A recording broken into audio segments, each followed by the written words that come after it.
मंच कटक कट राज सक्तु चंदन गंगा शाटक अन्न पुरुषेशु अतत भावे अपि।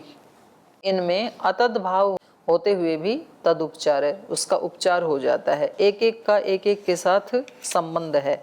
जैसे सहचरण का ब्राह्मण के साथ है, स्थान का मंच के साथ, तादर्थ का कट के साथ। तो ऐसे आगे भाष्य में दिखाई रखा है ये, तो इसलिए यहाँ नहीं करेंगे, आगे भाष्य में पढ़ते हैं। अतत भावेपि तदुपचार इति। अतत भाव में भी तदुपचार हो जाता है। अतत शब्दस्य तेन शब्देन अभिधानम इति। अतत शब्द से भी, अतत शब्द का तेन शब्देन उस शब्द के साथ अभिधान कर दिया जाता है, माने जिसका वो शब्द वाचक नहीं है ऐसा वाच्य, तो उस वाच्य का उस अतत शब्द से भी कथन हो जाता है। गो शब्द किसका वाचक नहीं है? केवल व्यक्ति का वाचक नहीं है गो शब्द।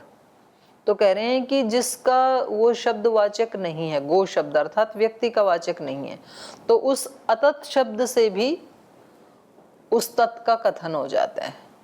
तो गो शब्द से व्यक्ति का कथन हो जाएगा। कैसे होगा?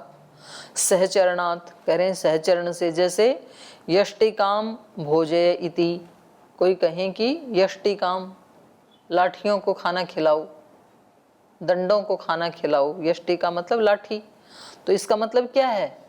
लाठी वालों को। तो क्योंकि लाठी का सहचरण है उनके साथ, हमेशा लाठी साथ रहती है, तो इसलिए लाठी तो खाना खाती नहीं है, तो सहचरण से अतत भाव में भी तद्भाव हो जाता है। तो यष्टिकाम भोजय, तो यष्टि का सहचरितो ब्राह्मणों अभिधीयते इति। तो यहाँ पर यष्टिका के साथ रहने वाले जो ब्राह्मण हैं उसका अभिधान किया जा रहा है खाने की क्रिया से। स्थानात्, स्थान से भी अतत भाव में तद्भाव हो जाता है। मंचाः क्रोशन्ति, तो मंच थोड़ी चिल्ला रहे हैं। मंचस्थाः पुरुषा अभिधीयन्ते, वहाँ मंच के साथ जिनका सहयोग है, उस स्थान के साथ जिनका योग है, तो उनका कथन किया जा रहा है। तादर्थात्, तादर्थात् उसके लिए, जिस वस्तु को बनाने के लिए कोई जो रॉ मटेरियल है उसमें भी वो बनने वाली वस्तु का कथन हो जाता है। जैसे कटार्थेषु वीरणेषु व्युह्यमानेषु कटम करोति इति भवति। जैसे तिनके ही रखे हुए थे, अभी तो ला करके उन्होंने चटाई बनाना शुरू नहीं किया, और फिर किसी व्यक्ति ने आके पूछा कि भाई क्या कर रहे हो? तो बोल चटाई बना रहा हूँ। तो चटाई संज्ञा तो तब होती जब बुन जाता, अभी तो तिनके हैं ना, लेकिन तिनके किसके लिए हैं? तादर्थ, उसके लिए हैं, चटाई के लिए हैं। तो इसलिए यद्यपि वो चटाई नहीं है तो भी व्यक्ति क्या प्रयोग करता है? चटाई बना रहा हूँ। ऐसे ही वृत्तात्, वृत्ति से भी कथन हो जाता है, स्वभाव से, वृत्ति से, आचरण से। जैसे यमो राजा कुबेरो राजा इति तद्वत वर्तते इति। पूछे भाई राजा कैसा है आपका? तो बोले राजा क्या है? साक्षात यमराज है। तो यम तो है नहीं, तो इसका मतलब क्या है? यम जैसा आचरण करता है, जिसको चाहे मार दे, जिसको चाहे छोड़ दे। तो ऐसे राजा के लिए क्या कहेंगे? माने वैसी वृत्ति है उस राजा की, आचरण वैसा है यम जैसा। तो वृत्ति से भी अतद में तद का प्रयोग हो जाता है। कुबेरो राजा, राजा कैसा है? बोले राजा क्या है? कुबेर है, धन के खजाने खोल रखे हैं, जो भी मांगने जाए उनको दोनों हाथों से खूब देता है। तो कुबेर तो है नहीं, है तो मनुष्य, लेकिन मनुष्य में भी कुबेर का प्रयोग हो जाता है। तो अतद में भी तद शब्द का प्रयोग हो जाता है। मानाद, मान से माने माप से, धारण करने से। आढ़केन मिताः सक्तवः, आढ़क सक्तव। जैसे आढ़क कहते हैं 5 सेर को, तो 5 सेर से नापे हुए जो सक्तु हैं तो उनको क्या कह देते हैं? आढ़क सक्तु ले आओ भाई, ऐसे कह देते हैं। तो सक्तु ही हैं। धारणात, धारण करने से भी। तुलायाम धृतम चंदनम, तो उसको क्या कह देंगे? तुला चंदनम इति। कौन सा चंदन लाएं? वो तुला चंदन ले आओ। तुला चंदन मतलब तुला ने जो धारण किया हुआ है। तो चंदन तो चंदन ही है, तुला का उसके साथ कोई योग थोड़ी है, तो भी उसको धारण के कारण क्या कह देंगे? तुला चंदन। सामीप्यात, समीपता से भी अतद्भाव में तद्भाव का प्रयोग होता है। गंगायाम गावश्चरन्ति इति देशो अभिधीयते सन्निकृष्टः। किसी ने पूछा कि तुम्हारी गायें कहाँ हैं आज? तो कहा गंगायाम गावश्चरन्ति, गंगा में चर रही हैं। तो गंगा में कोई पानी में थोड़ी चर रही हैं, गंगा के समीप जो भूमि है, खाली देश है, तो उस देश का अभिधान किया जा रहा है, सन्निकृष्ट देश का जो गंगा के समीप है। योगात, योग से, कृष्णेन रागेण युक्तः, कृष्ण राग से युक्त शाटकः, जो काले रंग से युक्त शाटक है। शाटक मतलब साड़ी भी होता है, शाटक छड़ी भी होता है, तो उसको क्या कहेंगे? कृष्ण। कृष्ण साड़ी, कृष्ण शाटक थोड़ी होता है, साड़ी तो साड़ी ही है, पर उस रंग के कारण उसको क्या कहेंगे? काली, कृष्ण। और साधनात्, साधन होने से भी अतद में तद का कथन हो जाता है। अन्नम प्राणः इति, अन्न क्या है? प्राण ही है। अन्न क्या है? प्राण ही है। तो अन्न तो प्राण होता नहीं है, पर प्राण का साधन है अन्न, तो साधन में भी कथन हो जाता है। आधिपत्यात्, आधिपत्य होने से भी कथन हो जाता है। अयम पुरुषः कुलम, बोले भाई ये कौन आ गए? बोले ये तो गुरुकुल ही आ गया पूरा, महाराज जी आ गए तो कुल आ गया पूरा। ये पुरुष क्या है? कुल है। तो कुल का मतलब क्या है? वहां पर पूरा कुल तो था नहीं, एक ही व्यक्ति था, आधिपत्य है लेकिन उस व्यक्ति का, तो इसलिए अयम पुरुषः कुलम, अयम गोत्रम। ये कौन व्यक्ति हैं? बोले ये भारद्वाज हैं। तो मतलब पूरा भारद्वाज गोत्र ही इस व्यक्ति में समाया, क्योंकि इन्हीं से ही शुरू हुआ था ये गोत्र। तो ऐसे आधिपत्य से भी इनका ही आधिपत्य है उस पूरे गोत्र के ऊपर, तो उस व्यक्ति को कह देते हैं। तत्र अयम सहचरण आदि योगात् वा जाति शब्दों व्यक्तौ प्रयुज्यते। तो ये जो जातिवाचक शब्द थे ये व्यक्ति में प्रयुक्त हो जाते हैं। कब? इन इन परिस्थितियों में, सहचरण, स्थान, तादर्थ, वृत्त, मान, धारण, सामीप्य, योग, साधनात्, आधिपत्यात्, इन कारणों से। तो इसलिए यहाँ पर गो शब्द से व्यक्ति का ग्रहण हो जाएगा। अतद भाव में भी तद्भाव का कथन हो जाएगा। आगे पूछ रहे हैं, यदि गहु इति अस्य पदस्य न व्यक्ति अर्थः अस्तु तर्हि।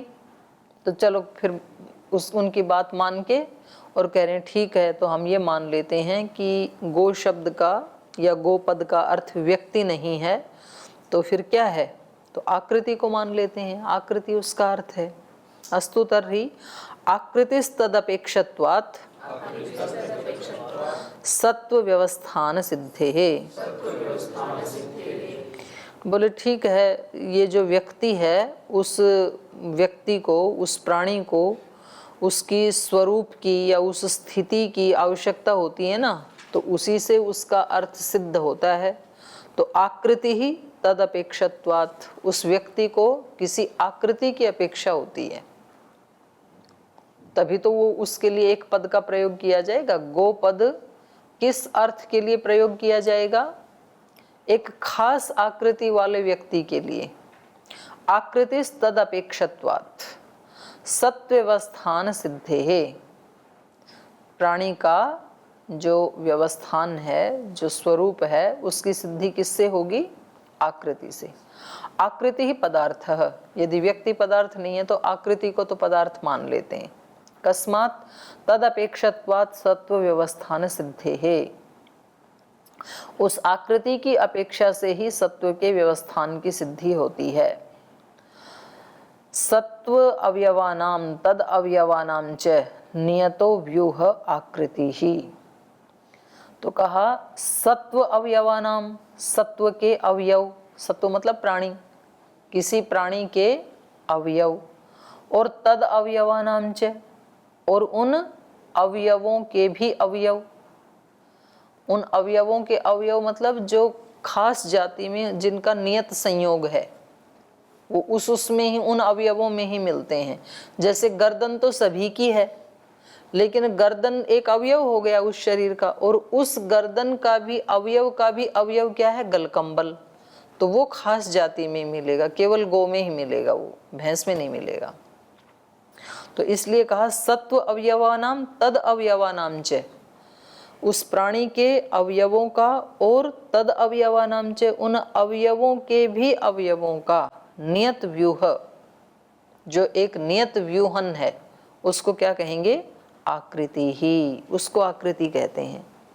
तस्याम गृह्यमाणायाम सत्व व्यवस्थानम सिद्ध्यति, और कह रहे हैं उनके गृह्यमाण होने पर, उस आकृति का, तस्याम गृह्यमाणायाम, उस आकृति का ज्ञान होने से सत्व व्यवस्थानम सिद्धति, उस प्राणी की व्यवस्था सिद्ध होती है कि भाई ये गो है या अश्व है या भैंस है, जो भी है।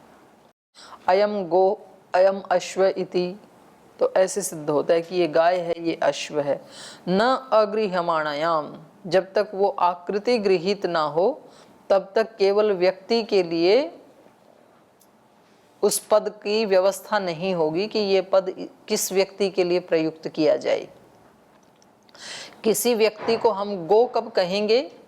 जब उसमें एक खास आकृति आकर के जुड़ जाएगी व्यक्ति में, खास अवयव और उन अवयवों के भी अवयव, और उनका एक नियत व्यूहन हमेशा रहेगा जो कभी भी हटता नहीं है। तो उससे विशिष्ट होने पर वो पद उस प्राणी के लिए प्रयुक्त किया जाएगा,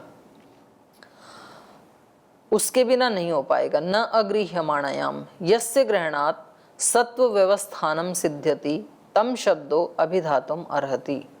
तो कह रहे हैं जिसका ग्रहण होने पर सत्व व्यवस्थानम, उस प्राणी का व्यवस्थान सिद्ध्यति, सिद्ध होता है, तम शब्दो, तो उस शब्द को वो प्राणी अभिधातुम अर्हति, उसका वो धारण कर सकता है, वो ही योग्य है उसको। माने गो शब्द को धारण करने में गो आकृति सहित जो व्यक्ति है वो ही समर्थ है। सो अस्य अर्थ इति, और वही प्राणी इसका गोपद का अर्थ है। तो वास्तविक अर्थ क्या है गोपद का? व्यक्ति प्लस आकृति। तो कहा न एतत् उपपद्यते यस्य जात्या योगः, यहाँ द छूटा है, तदत्र ऐसे कर लीजिए, तदत्र जाति विशिष्टम अभिधीयते गौरीति। कह रहे नहीं, केवल इतने से उपपन्न नहीं होगा। न एतत् उपपद्यते यस्य जात्या योगः तद अत्र जाति विशिष्टम अभिधीयते, उस व्यक्ति और उस आकृति का, यस्य जात्या योग, जिस जाति के साथ योग हो जाता है, तद अत्र जाति विशिष्टम अभिधीयते, तो यहाँ उस जाति से विशिष्ट जो व्यक्ति और आकृति, उसका गो शब्द से अभिधान होगा, वो उसका अभिधायक है। तब कहेंगे गौरीति। न च अवयव व्यूहस्य जात्या योगः, कह रहे हैं केवल जो अवयवों का व्यूह है उसका जाति के साथ योग नहीं है। कस्य तर्हि, तो किसके साथ योग है? नियत अवयव व्यूहस्य द्रव्यस्य, माने जाति का योग कब होता है? केवल व्यक्ति के साथ नहीं होता है, ये कहना चाह रहे हैं। व्यक्ति के साथ जब आकृति भी आ जाएगी तब जाति का योग होगा। तो उसी को कह रहे हैं नियत अवयव व्यूहस्य द्रव्यस्य, नियत अवयवों का जो व्यूहन है, उस व्यूह वाला जो द्रव्य है उसके साथ जाति का योग होता है। तस्मात् न आकृति पदार्थ, इसलिए आपने कहा था ना ये आकृति ही गोपद का अर्थ है, तो केवल आकृति गोपद का अर्थ नहीं है, बल्कि व्यक्ति, आकृति और जाति विशिष्ट जो सत्व है उसका अर्थ है, वो गोपद का अर्थ है, वो पदार्थ है। तो अभी सूत्रकार के माध्यम से कहलवाना चाह रहे हैं, भाष्यकार ने तो कह ही दिया तो कह रहे हैं अस्तु तर्हि जाति पदार्थ है। चलो, यदि आकृति भी पदार्थ नहीं है, व्यक्ति भी पदार्थ नहीं है, तो फिर एक ही बच गया, जाति। जाति को पदार्थ मान लेते हैं। व्यक्त्याकृति युक्तेपि अप्रसंगात प्रोक्षणादीनां मृद्गवके जाति ही। कह रहे हैं व्यक्ति आकृति युक्ते अपि अप्रसंगात, व्यक्ति भी है, आकृति भी है, लेकिन जाति नहीं है। तो इतने से गौ की सिद्धि हो जाएगी क्या? जैसे मिट्टी की एक गाय बना के ले आते हैं, तो वो व्यक्ति भी है, उसमें आकृति भी है, गलकंबल आदि भी बना दिया उसमें। तो अब इसका दान कर सकते हैं क्या गाय के रूप में? हैं? अरे छोटे बच्चों की बात छोड़ना, बड़े बच्चों की बात कर रही हूं मैं। आपको कहें कि लो जी ये गाय दे दी आपको दान में, इसका दूध पी लिया करो। तो एक एक गाय आपके कमरों में रखवा देते हैं और गौशाला से दूध आना बंद। तो ठीक है, उसका दूध पी लिया करो। तो ये कह रहे हैं व्यक्ति आकृति युक्ते अपि, व्यक्ति और आकृति का योग होने पर भी अप्रसंगात इस गो शब्द की प्राप्ति नहीं हो सकेगी, क्योंकि प्रोक्षण आदि नाम मृद गव के जाति ही। उस गाय का जब दान करने लगेंगे ना, मिट्टी वाली का, तो गाय को देते समय उसका प्रोक्षण किया जाता है, जल आदि डाला जाता है उस पे। तो दान देने से पहले ही गो वहीं वहीं समा जाएगी पृथ्वी में। तो कह रहे हैं प्रोक्षण आदि नाम, जल सिंचन आदि जो करते हैं तो उसमें मृद गव के, मिट्टी की गाय के जाति ही अप्रसंगात, उसमें क्योंकि जाति नहीं है इसलिए उसका प्रयोग नहीं होता है। जाति पदार्थ, जाति ही उस गोपद का अर्थ है। कस्मात व्यक्ति आकृति युक्ते अपि मृद गव के प्रोक्षणादि नाम अप्रसंगात इति, क्योंकि व्यक्ति और आकृति से युक्त होने पर भी मिट्टी की गाय में प्रोक्षण आदि नाम अप्रसंगात, उसमें जल सिंचन आदि नहीं कर सकते हैं, जल आदि का प्रोक्षण नहीं कर सकते हैं, उसका प्रसंग, उसकी प्राप्ति नहीं होगी, क्योंकि जल आदि का प्रोक्षण करेंगे तो वो तो पिघल जाएगी फिर। तो गाम प्रोक्षय, जब पंडित जी कहेंगे गाय का प्रोक्षण करो, जल आदि छिड़को, या कहेंगे गाम आनय, या कहते हैं गाम देही, तो न एतानि मृद गव के प्रयुज्यन्ते। तो ये जो वाक्य हैं शास्त्र वचन, ये मिट्टी की गाय में प्रयुक्त नहीं होते हैं।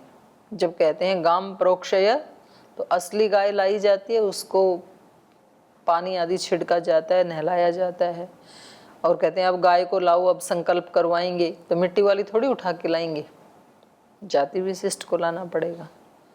गाम देही, अब गाय को दे दो। तो ये सारी क्रियाएं न मृद गव के प्रयुज्यन्ते, कस्मात जाते अभावात, क्योंकि उसमें गो जाति नहीं है, व्यक्ति और आकृति तो है लेकिन जाति नहीं है। अस्ति ही तत्र व्यक्ति ही, अस्ति आकृति ही, यद अभावात तत्र असंप्रत्ययः स पदार्थ इति, लेकिन जिसका अभाव होने से वहां पर गाय का ज्ञान नहीं हो रहा है वो जाति है, जाति का अभाव है वहां पर। व्यक्ति और आकृति तो है, तो भले छोटी भी क्यों ना हो, तो बहुत ही अच्छी बात है। ऐसी नन्ही नन्ही गाय बन जाए यदि, तो उसको तो हम कहाँ रख लेंगे, अपने कमरे में ही रख सकते हैं, एक कटोरी भर खाना खाएगी। अगर उसमें जाति का योग और हो जाए, लेकिन वो दूध भी कितना देगी, इतनी बड़ी गाय एक बूंद ही देगी फिर एक कटोरी खा के। ऐसे नहीं है कि मतलब आकृति तो इतनी सी चाहिए हमें और दूध एक बाल्टी चाहिए, तो ऐसा नहीं होगा। तो उसमें कह रहे हैं केवल जाति का ही अभाव है, तो जिसके अभाव से उस पद का प्रयोग नहीं होता है तो समझ लो वो ही उस पद का अर्थ है। तो जाति ही गोपद का अर्थ है। तो तीनों ने अपनी अपनी बात कह दी। एक कह रहे हैं व्यक्ति ही गोपद का अर्थ है, दूसरे कह रहे हैं आकृति ही गोपद का अर्थ है, तीसरे कह रहे हैं जाति ही गोपद का अर्थ है। नाकृति व्यक्तेपेक्षत्वात् जात्यभिव्यक्ते है। कह रहे हैं आकृति और व्यक्ति की अपेक्षा से ही तो जाति की अभिव्यक्ति होती है। आकृति व्यक्ति अपेक्षत्वात्, आकृति और व्यक्ति की अपेक्षा से ही तो जात्यभिव्यक्ते, जाति की अभिव्यक्ति होती है। जाति की बिना आकृति और व्यक्ति के ही अभिव्यक्ति हो जाएगी क्या? वो तो मानना ही पड़ेगा ना आपको।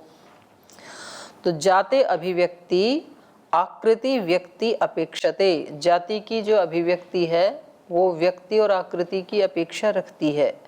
न अगृह्यमाणायाम आकृतौ व्यक्तौ जाति मात्रम शुद्धम गृह्यते, जब तक आप आकृति और व्यक्ति का ग्रहण नहीं करेंगे तो शुद्ध रूप से जाति मात्र का ग्रहण नहीं हो पाएगा।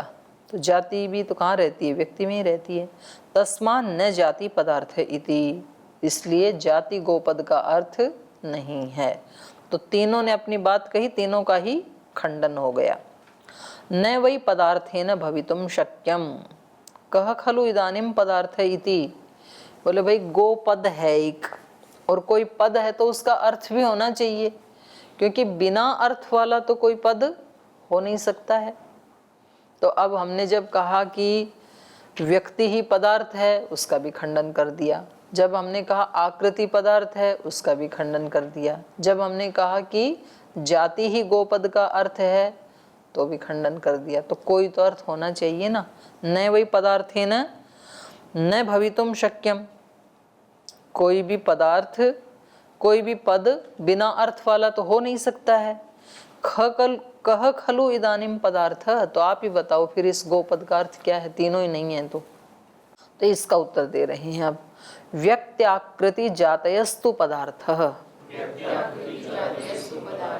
बोले तीनों मिलकर के गोपद का अर्थ है, व्यक्ति आकृति और जाति। तू शब्दों विशेषणार्थ है, सूत्र में जो तू शब्द कहा ये उसके विशेषण के लिए है। किम विशिष्यते, तू शब्द से क्या विशेषित किया जा रहा है? प्रधान अंग भावस्य अनियमेन पदार्थत्वम इति, कह रहे हैं प्रधान और अंग भाव का, जब इन तीनों का नाम ही गो है, पर कहने की जब हमारी विवक्षा होती है तो कभी हम व्यक्ति को प्रधान रूप से कहना चाहते हैं, कभी आकृति को और कभी जाति को। तो ये विशेषता है। प्रधान अंग भावस्य अनियमेन, उसका नियम नहीं है कि भाई गोपद का जो अर्थ है उसमें हम व्यक्ति को ही प्रधान मानेंगे या आकृति को ही या तो जाति को ही, नहीं। जैसी विवक्षा होगी वैसे ही उसी की तीनों में से किसी एक की प्रधानता हो जाएगी। यदा ही भेद विवक्षा विशेष गतिश्च तदा व्यक्ति प्रधानम, कह रहे हैं जब इन दोनों से भेद की विवक्षा होगी हमें कहने के लिए, यदा ही भेद विवक्षा विशेष गतिश्च, और विशेष ज्ञान होगा, तदा व्यक्ति प्रधानम, तब तो व्यक्ति प्रधान होगा। अंगम तु जात्याकृति, तो तब वहाँ जाति और आकृति गौण रहती हैं। यदा तु भेदो विवक्षितः सामान्य गतिश्च, और कह रहे हैं कि जब भेदो विवक्षित है, भेद मतलब अलगाव, अलग अलग उसमें हम भेद करना चाहते हैं, भेदो विवक्षित सामान्य गतिश्च, तो कह रहे हैं तब सामान्य रूप से ज्ञान होगा। तदा जाति प्रधानम अंगम तु व्यक्ति आकृति, और जब जाति प्रधान होगा तब अंगम तु व्यक्ति आकृति, तब व्यक्ति और आकृति गौण हो जाएंगे। तदेतद बहुलम प्रयोगेषु, तो इस प्रकार से अनेक अनेक प्रयोग हैं और उन अनेक अनेक प्रयोगों में किसी एक की प्रधानता होगी तो किसी दो का गौण होगा। तो ये विवक्षा के ऊपर है। आकृतेस्तु प्रधान भाव उत्प्रेक्षितव्य, लेकिन कह रहे हैं कि आकृति का प्रधान भाव तो जान ही लेना चाहिए। गो कहते ही एक आकृति तो आएगी सामने। कथम पुनर्ज्ञायते नाना व्यक्ति आकृति जातय इति, बोले आपने कैसे जाना कि व्यक्ति आकृति और जाति ये तीनों अलग अलग हैं? ये कैसे पता लगा कि इस एक ही पदार्थ में तीन इसके अर्थ हैं। इसमें व्यक्ति भी है, आकृति भी है और जाति भी है। ये कैसे पता लगा? लक्षण भेदात, बोले तीनों के लक्षण अलग अलग हैं। कैसे? तो कह रहे हैं व्यक्तिर्गुण विशेषाश्रयो मूर्ति ही। तो गुण विशेष आश्रयो मूर्ति ही व्यक्ति। व्यक्ति कौन होता है? जिसमें गुण विशेष आश्रय मूर्ति, गुण विशेष की आश्रयभूत जो मूर्ति है उसको क्या कहेंगे? व्यक्ति। कोई ऐसी मूर्त जिसमें गुण विशेष का आश्रय है उसको तो व्यक्ति कहते हैं। व्यज्यते इति व्यक्ति, जो अभिव्यक्त होता है उसको व्यक्ति कहते हैं। इंद्रिय ग्राह्य इति, और जो इंद्रियों का से गृहीत हो। न सर्वम द्रव्यम व्यक्ति, सभी द्रव्य व्यक्ति नहीं है। माने जिसकी कोई मूर्ति हो जो अभिव्यक्त हो, इंद्रिय ग्राह्य हो, उसी को ही व्यक्ति कहेंगे। द्रव्य तो कोई भी हो सकता है, लेकिन जो द्रव्य है वो व्यक्ति हो ये जरूरी नहीं है। जो व्यक्ति है वो द्रव्य होगा, पर जो द्रव्य है वो व्यक्ति हो ये जरूरी नहीं है। यो गुण विशेषाणाम स्पर्शांतानाम गुरुत्व घनत्व द्रवत्व संस्काराणाम अव्यापिनः परिणामस्य आश्रयो यथा संभवम तद्द्रव्यम मूर्ति। तो कहा यो गुण विशेषाणाम स्पर्शांतानाम, स्पर्शांतानाम माने रूप रस गंध शब्द स्पर्श, 5 है ना। तो स्पर्शांतानाम, स्पर्श अंत में है जिनके, ऐसे जो गुण विशेष, गुण विशेषाणाम स्पर्शांतानाम, उनमें गुरुत्व घनत्व द्रवत्व और संस्काराणाम अव्यापिनः, संस्कार माने वेग स्थिति, स्थिति संस्थापक जो गुण आदि हैं उनका आधार। संस्काराणाम अव्यापिनः परिणामस्य आश्रयो यथा संभवः, माने जो अव्यापक परिणाम है उनका जो आधार, अव्यापिनः परिणाम आश्रय, परिणामस्य आश्रय यथा संभवम, इनमें से कोई भी हो, तद्द्रव्यम मूर्ति, उस द्रव्य को ही मूर्ति कहेंगे। या तो उसमें गुरुत्व हो, या तो घनत्व हो, या तो द्रवत्व हो, या तो सभी भी हो सकते हैं। तो यथा संभवम, इनमें से जितना संभव है, और कम से कम एक तो जरूर होना चाहिए, तो उसको क्या कहेंगे हम? उस द्रव्य को मूर्ति कहेंगे। और मूर्ति को मूर्ति क्यों कहते हैं? मूर्छित अवयवत्वात् इति, इकट्ठे हैं, मूर्छित माने इकट्ठे, संग्रहित, इकट्ठे हैं अवयव जिसमें, उसको मूर्ति कहते हैं।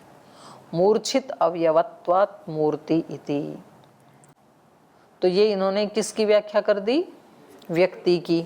ऐसे ही फिर अभी आकृति और जाति की भी करेंगे। तो ये थोड़ा सा बचा है, इसको कल कर लेंगे, अभी समय हो गया, आज यहीं विराम लेते। ओम